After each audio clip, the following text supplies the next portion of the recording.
Макей атайын Кореядан келген дагы бир кишибиз колу көтөрүлбөй келген. Азыр өзү сүйүнүп отурат, өзүнүн колу боюнча айтып берсин, азыр өзүнөн сурайды. 어떻게 손 어떻게 됐어요? 처음에 많이 가봤어요. 못 움직였어요. 5cm도 못 움직였어요. Канча ай жүрдү, канча 5 cm көтөрүлгөн mesela колум дейт башында. 근데 첫날부터 팔이 올라갔어요.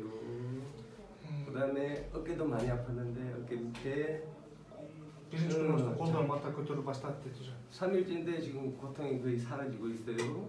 3 күн болду дейт уже. 3-үчү күнү колум полный көтөрүлдү. 팔뚝 옆에 고통이 80% 없어졌어요. 80% кымылдакында. 위에 올라갔어요 손.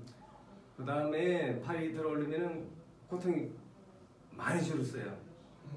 돌아가기도 하고. Азыр айланып колум жакшырып калды. 3일밖에 안 됐어요. Бүгүн 3-күн, 3 күн толук болду. көтөрсүнчү. 머리도 맑아졌어요. Башта ооруду. 올라갔어요 손도. 나르말라. 작수 괜찮아요. 많이 좋아졌어요. көп жакшы болду дейт. Жакшы. 땡큐 감사합니다.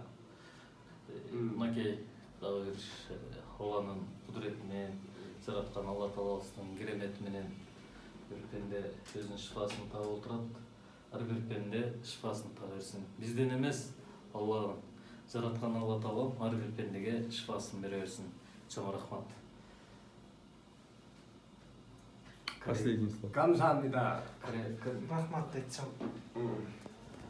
Все? Инжекция